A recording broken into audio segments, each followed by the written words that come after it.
Hi, my name is Alex Caswell, and I am the wealth planner at RHS Financial. And today I want to talk to you a little bit about how to manage an RSU sales strategy. If you find this video useful, be sure to follow us on LinkedIn, Facebook, or YouTube. So while a lot of tech employees do get compensated by RSUs, not a lot of individuals actually know that there is a sales strategy. And the sales strategy is really all dependent on tax.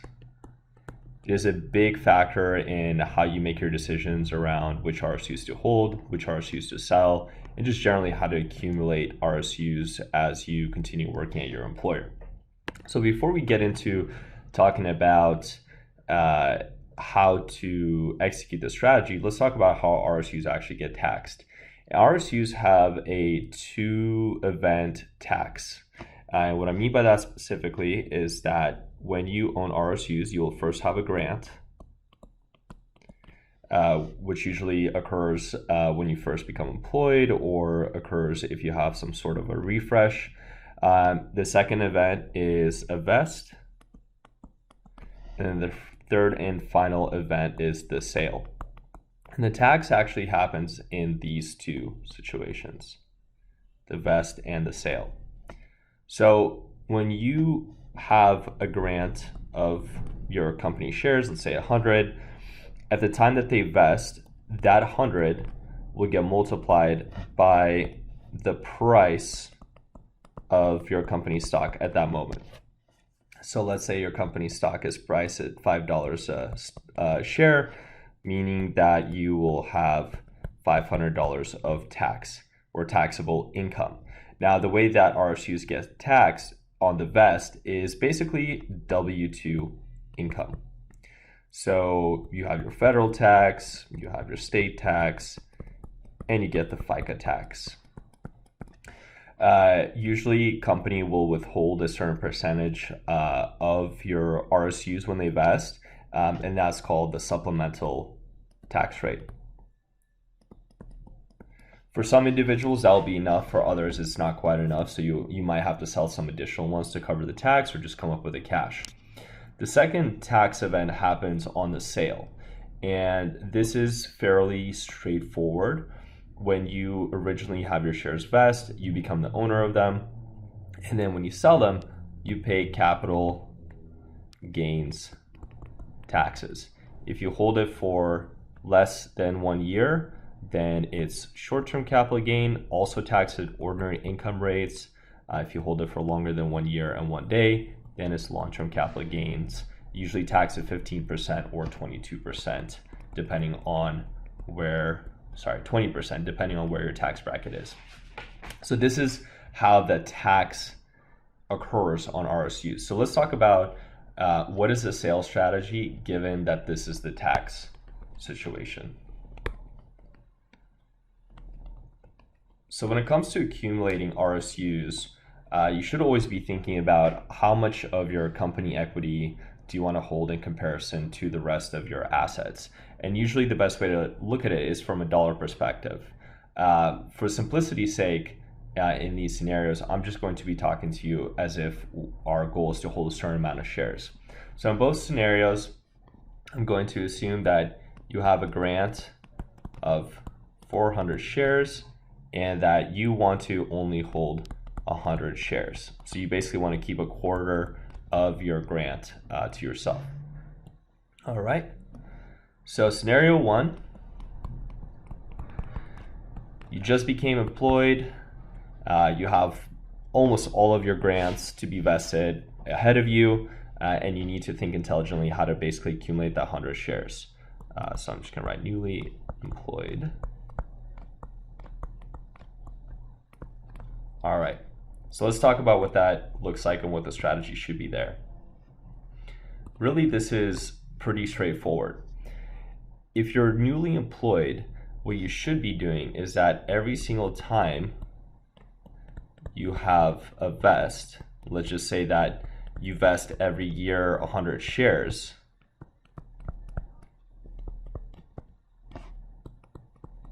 your entire goal should be to actually sell everything except your last 100 shares. And the reason why is when the last 100 shares vest, it will be taxed as your W-2 income. If the price of the stock has gone up, you'll have a bigger W-2 income. If the tax or the price of the stock goes down, you'll have a lower W-2 income. And in the meantime, everything you sell will also be taxed at W-2 income, but you now don't have to worry about capital gains tax. So what I mean by that is, let's say you kept the original 100 shares, they went up in value, you still want to hold on to 100 shares, so you sell everything else instead. At a certain point in time, you will want to sell these 100 shares to use for whatever financial goals you'll have, and you'll have to face capital gains.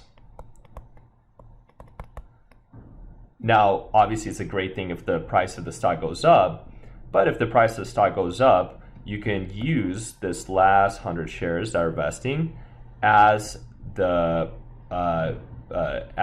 as it appreciates. You'll participate in that appreciation as well. So in sum, if you're looking to have 100 shares, if you're looking to own 100 shares, then by selling everything until your last 100 shares vest, you're able to participate in the appreciation, but you don't have to worry about the capital gain, right? So it saves you some money on taxes in the future. A asterisk that I put here is for people that have a refresh. So while it's not always guaranteed you'll get more shares, for some high value employees, they will get a refresh every single year or perhaps every single quarter around their evaluation time. Now usually refresh is going to be a lot smaller than your higher grant, so you will have to evaluate for yourself, is that enough for me to accumulate that ideal amount of net worth in my company stock? Alrighty, so that's the first scenario. The second scenario is you have been employed for quite a while, you already had 350 shares that have vested, you're waiting for 50 more shares to vest. So majority of your accumulation of company stock has already happened. And in this scenario, you have 100 shares that have appreciated in value. You have 150 shares that have lost you value, and you have 100 shares that are at break even. So in this situation, there is actually a order of selling that you should follow in order to maximize your after-tax results. The first one, and this may come as a surprise, is you want to sell the 150 that have lost you money. And why is that the case? Well, a couple of reasons. One is if you want to hold only 100 shares, in the process of holding 100 shares, you want to realize the least amount of taxes possible. The other benefit of selling lost shares that have lost you money is twofold. One is capital losses can be carried on forever, and offset gains. So in the future, if you have any other positions that have gained you value, you can use this to basically offset and pay and reduce your taxes. Another one is $3,000 a year off ordinary income.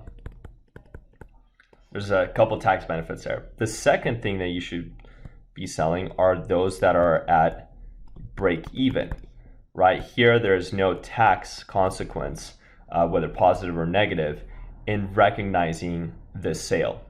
And the third and final is a little bit more tricky. You can either sell the upcoming, 50, or if stock goes down and the appreciated shares are no longer appreciated, you can sell the 50 shares there. So that's basically the order. And once again, the order is intended to help you achieve your goal of holding 100 shares while at the same time keeping taxes to an absolute low. All right, well, if you have any questions, feel free to reach out to us and be sure to subscribe if you found this video helpful.